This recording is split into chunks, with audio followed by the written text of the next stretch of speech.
Welcome to today's UFC 260 press conference. This Saturday, exclusively on pay-per-view and available for purchase now through ESPN+. The baddest men on the planet take center stage. First, the challenger, one of the most feared strikers in all of MMA. Coming off 4 consecutive first-round knockouts, here is Francis, the Predator, Ngannou.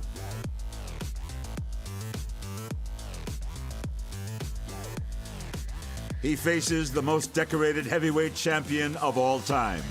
Looking for his UFC record 7th heavyweight title fight victory, please welcome the pride of Cleveland, Ohio, Stipe Miocic.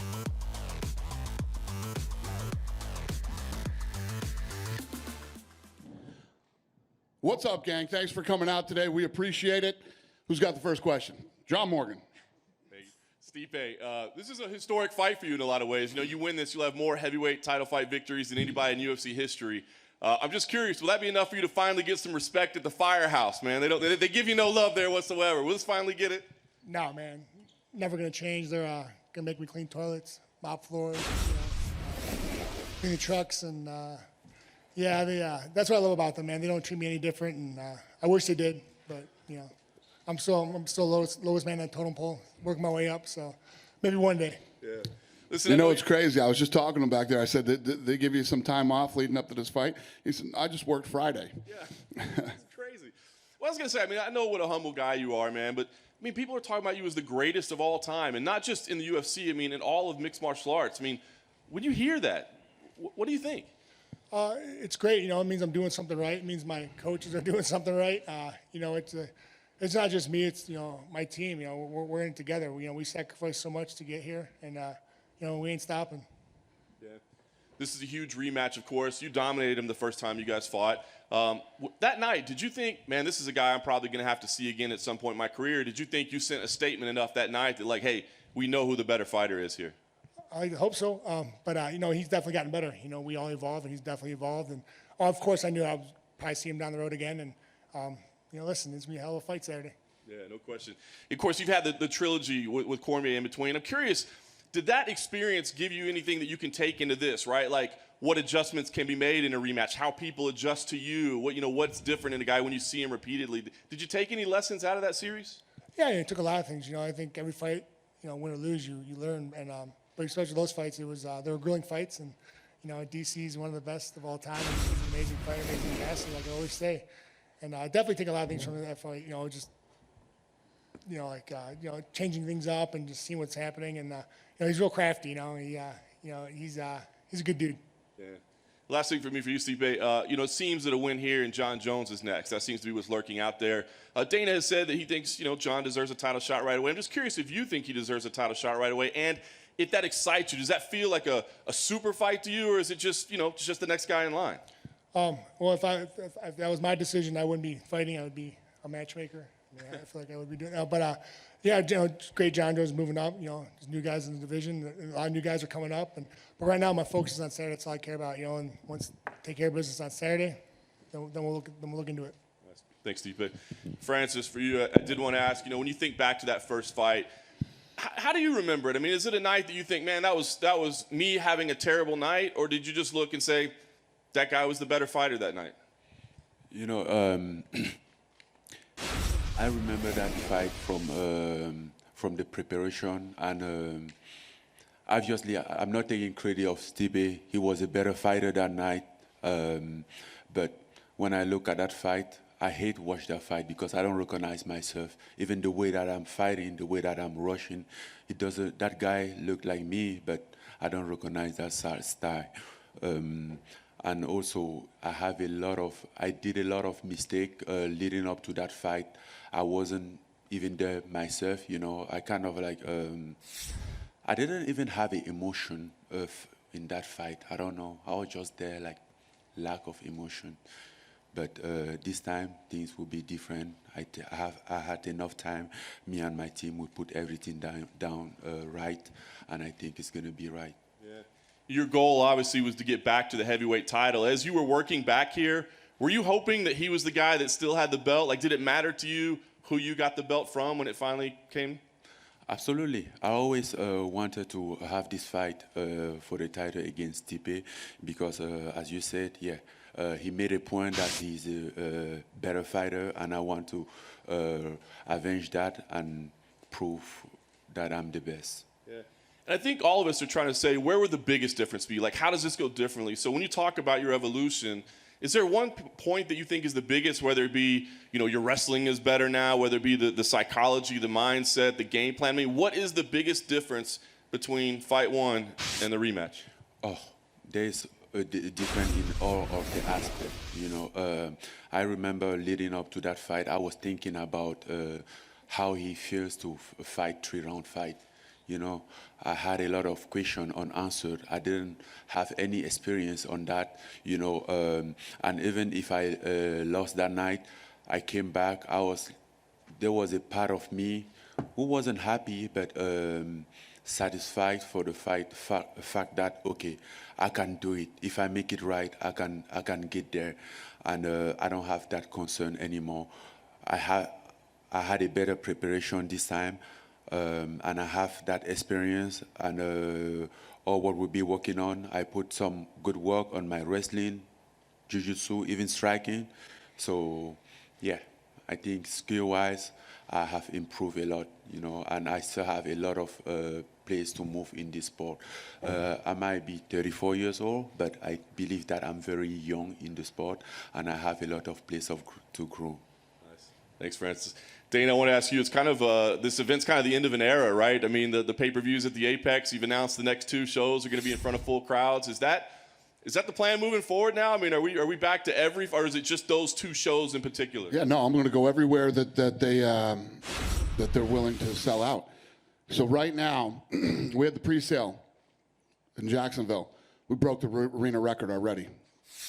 So I expect this thing to go on sale tomorrow and sell out in seconds. And we broke the arena record on the pre-sale. Will we still do fight nights here at the Apex, or is it just pay-per-views? What's the plan right now? I don't know. Like I said, I don't know. I'm willing to go anywhere that we can sell out. And, we got the next 2 shows lined up. And, I was saying this morning to people, everybody's talking about, they're first. They're not first. We're first. Nobody's going to do it like we're going to do it. They're talking outdoor arenas. Most of them probably won't sell out. Social distancing, all that stuff. We're selling out an arena, packed, record-breaking.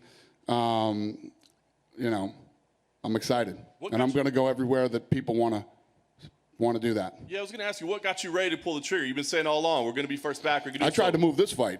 Did you really? Yeah, this fight was going to be there. No, this fight was supposed to be there. So you weren't joking when you said you might. I definitely wasn't joking. I really tried to do it. So what got you to finally say we're ready? We're ready. I've been ready. Fair enough. Last thing, Dana, I want to ask you, I know we're talking about 260, but we haven't seen you since the Habib news became official. So I did want to ask you, the GOAT walking away, what made you finally accept it and go, all right, you're done?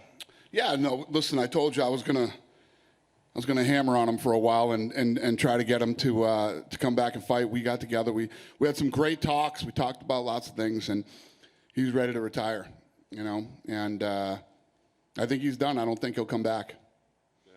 Last thing for me, I did want to ask how we came to Chandler Oliveira. A lot of people thought maybe Poirier deserved to be in there. Then you got Gaethje feeling a little left out in the cold right now. So how did that become the fight?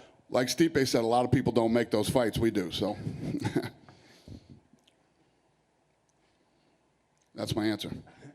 Hey, Stipe. When it's all said and done, and say things go right for you this Saturday night, which would you look back on more fondly, beating Daniel Cormier twice or beating Francis Ngannou twice? Good question. Well, it's going to go right on Saturday, but a win's a win, man. The trilogy with DC was awesome. It was like a love-hate relationship. We were on and off. But with Francis, he's such an amazing fighter, and he's gotten better, and he's been taking people out left and right. I don't know. I'll let you know when I'm done. Thanks very much. Do you think, leading into the first fight with Francis, obviously he was built up as this big destroyer and he had this certain mystique to him. Do you think by defeating him that night, you took away a bit of that mystique? No, I think, we're right back where it's square one. I think same thing, nothing's changed. He's shown promise. He's gotten way better. He's got a great coaches and teammates. And, he's definitely, he's evolved, you can tell. And so, I'm here to extinguish it again. In terms of dealing with him and being next to him up there today, do you feel, he says that he's more prepared for this fight, do you feel a different energy from Francis this time? Do you think he was maybe overconfident the first time? Yeah, I don't know if he was overconfident, but I definitely know he's prepared. He has great coaches, like I said, and he's got the hunger, he's got the drive, he wants it. So, he's definitely gotten better. He definitely evolved. I can see that. Seeing the videos and his interviews and stuff like that. Yeah, 100%. And for Francis, we know how the sport usually works. Do you believe if you defeat Stipe on Saturday night, you will have to fight him again for a third time? I don't know about that. As they Dana just said, I don't make a fight. I'm just a fighter. And Dana, for you, we end up with Michael Chandler versus Oliveira for the lightweight title. Did Khabib have any input into who was going to fight for the belt? No. Listen, if he'd have stayed, he'd have had some input, but no. We see so many fighters walk away in this sport and then eventually a few years later come back, but you just said that you really don't believe he'll ever return. Why is that, do you think? I think that when you see some of these guys come back, I think it's monetary. I think it's for money. And Khabib isn't going to need any money anytime soon. So,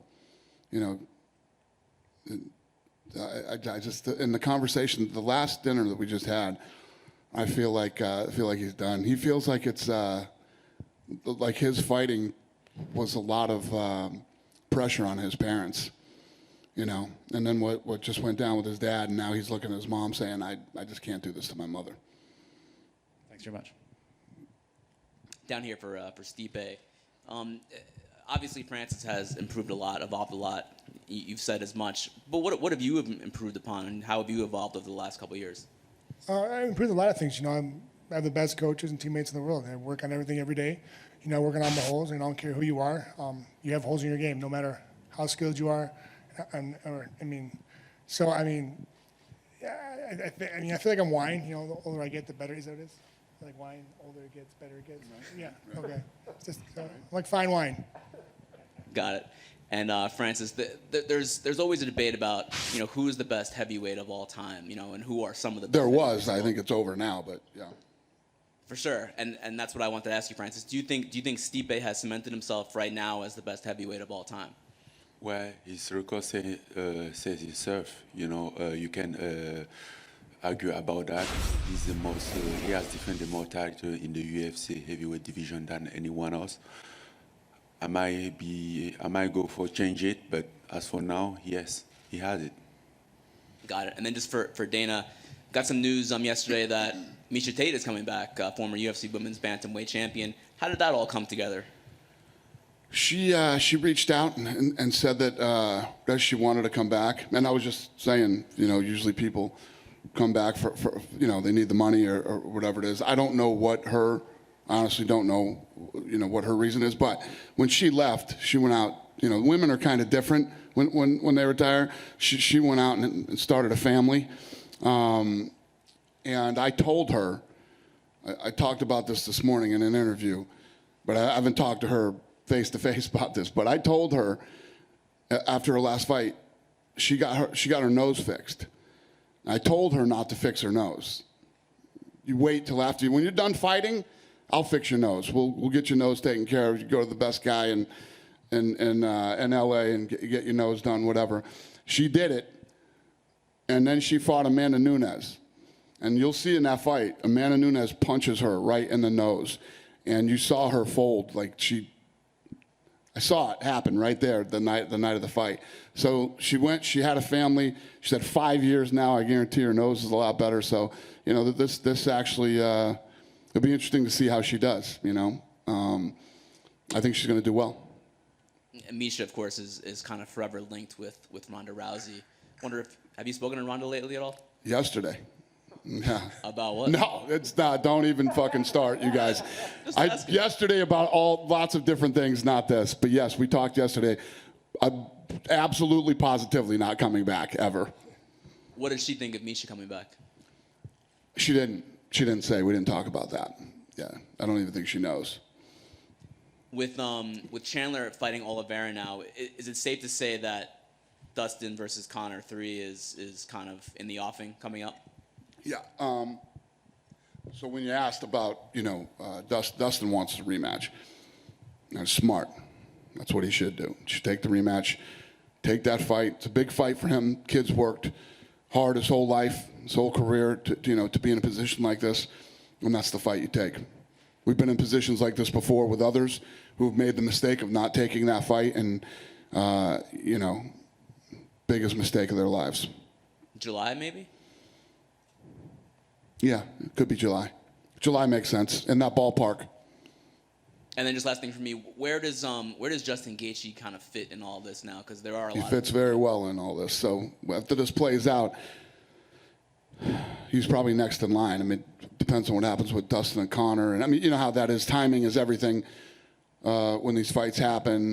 How much damage did the guy who won take, and how long does what kind of personal shit does he have going on, and all that stuff factors into when the next fight would be. So, but I mean, Justin Gaethje couldn't be in a better position. Thanks. Yep. Stipe back here. Not outside of the title defense record and being the champion, you hold a lot of the UFC heavyweight records in general, like most post-fight bonuses, most strikes landed in a fight, so on and so forth. Is there any record that you really point to and say, I'm very proud of this specific record that I have? I have no idea what records I have. I swear to God. No, You just told me a couple of them. I think I heard the post-fight ones. I had the strike one until Max selfishly broke it. But I mean, we all like Max, so. That's the only one I really know about. I mean, I don't really worry about the records, man. I worry about winning. That's all I care about. You got the record for most title defenses, most post-fight bonuses in heavyweight history, and most strikes landed in UFC heavyweight history.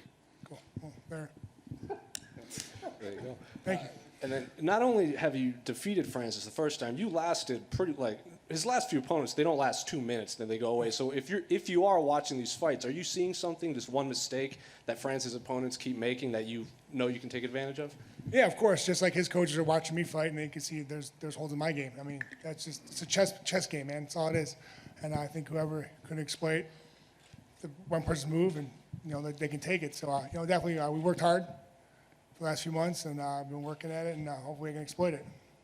And then a few for Dana. The tagline for this biggest, baddest rematch, the heavyweight division, I think outside of all the divisions, have had these epic trilogy fights between Kane, JDS, you even had Brock and Frank Mir, Stipe and DC. So what sets this apart compared to all those other ones that kind of captivated the fight world? Two of the biggest, baddest dudes in the heavyweight division ever right here on the stage. And it's always awesome when it's really the heavyweight champion versus the #1 contender.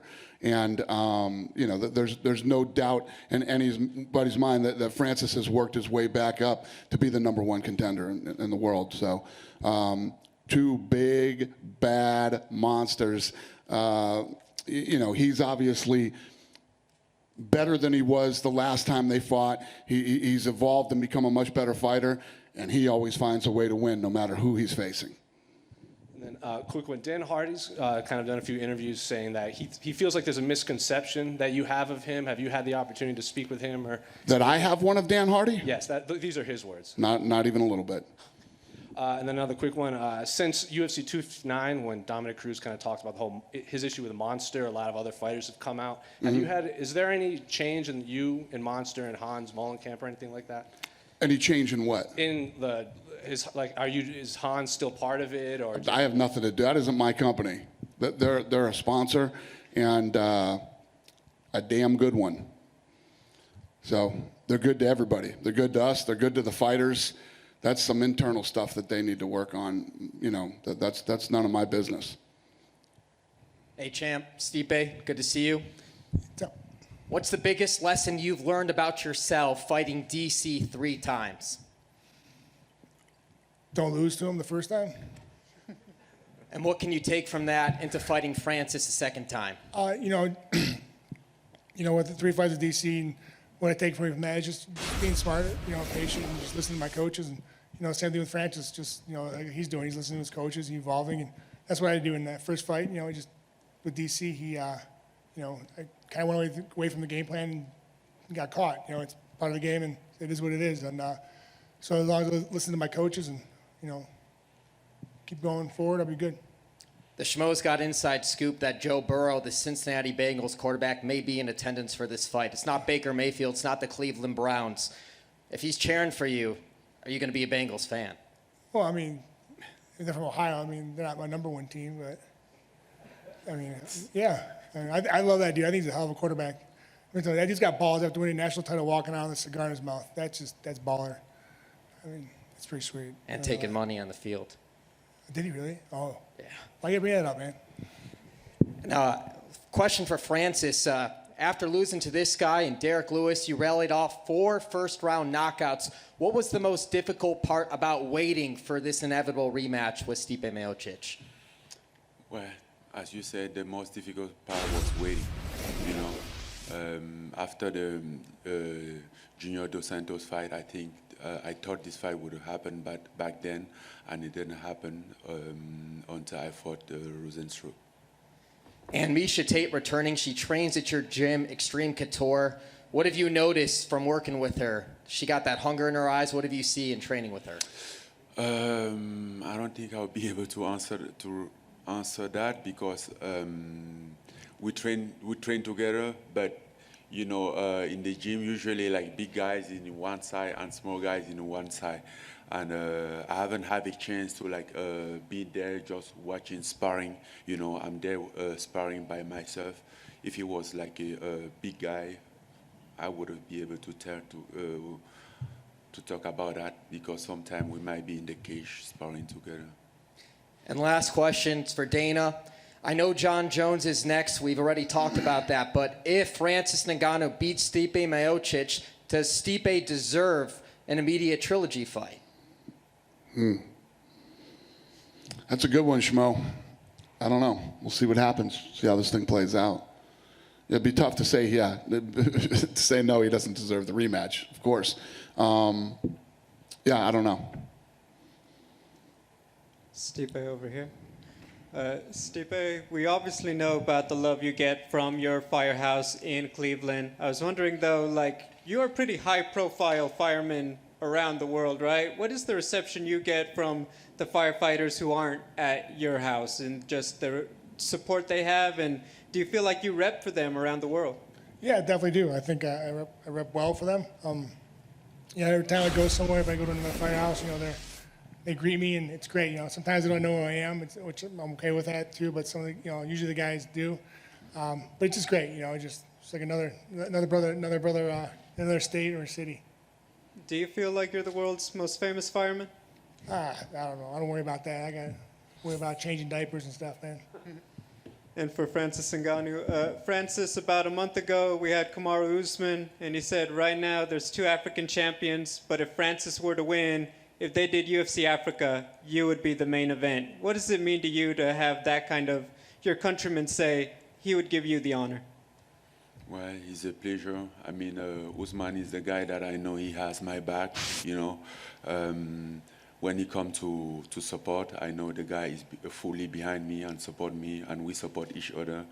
We met the first time in our UFC debut, and since then we became more than a friend, just like family, and that's just a pleasure to have that coming from him. By the way, he's gonna be on my corner. He's gonna corner me, like supporting me, emotional support, and with his expertise. You know, Usman today for me, he stands like an inspiration as well because he's a champion that I'm not yet. So, yeah. Can you talk a little bit? You have a great team here in Vegas. What does Usman bring to help you out ahead of this fight that you could tell us? Well, I just said emotional support, wrestling expertise, and, you know, the African community.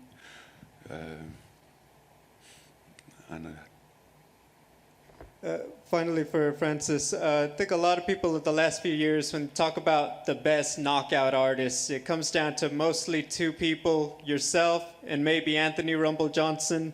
You know that you have a talent for putting fighters away. Do you feel you're the best heavyweight knockout artist or knockout artist in general in UFC history? I'm not concerned about that because that's not a title. They don't attribute that as a title. The title is to Stipe, and that's what I want. That's where my focus is at. And real quick for Dana, you've seen a lot of guys who just have that ability to get guys out of there. Does Francis, would you say he's got it the best, or are there other guys you think, you know what, maybe just a little ahead? Yeah, I mean, off the top of my head, I don't know. But when you think about scary guys that hit hard and take your head off, Francis is definitely top of mind.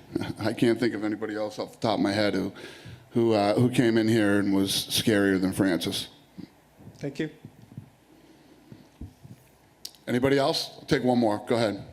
Stipe, I know the odds are irrelevant to what goes on in the cage, but you're once again an underdog. We talked about the fact that you're considered the greatest heavyweight of all time. I think most people in here do consider you the best heavyweight of all time, yet still an underdog. I mean, does that get in your head at all? Do you think about that at all and say, like, what do you have to do to be respected at the window? No, I'm used to it. I'm used to it. I'm used to it at this point, honestly. And just, Vegas hates me, so it's all good. I mean, what would you have to do to be a favorite in a fight? I don't know. I really have no idea. I mean, do you know? I have no idea. Yeah, either does he. So, I mean, I'm not worried about it. Those are just odds, and odds mean shit to me.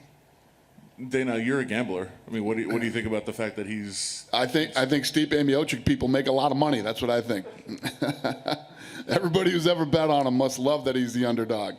And Francis, for you, you go into this fight, you talk about what happened in the last fight and that you've improved, but you are a favorite in the fight. I mean, does that add any pressure, or do you say, hey, like, I get the respect of having all these knockouts and they still think I'm, a better fighter?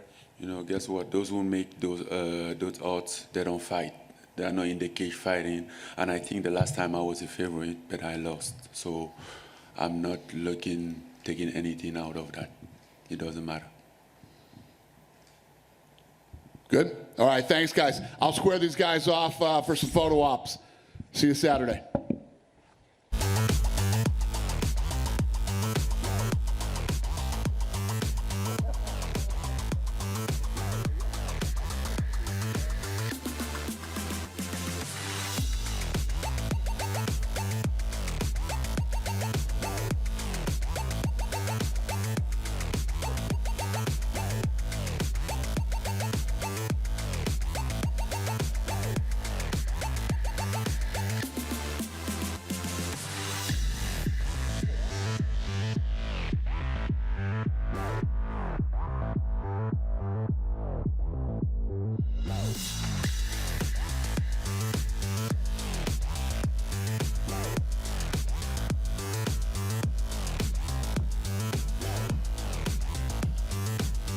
You guys good? Ready?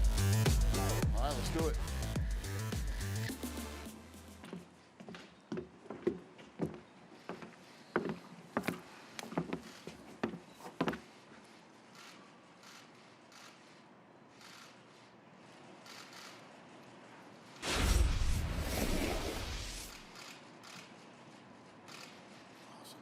Thanks, Foreman.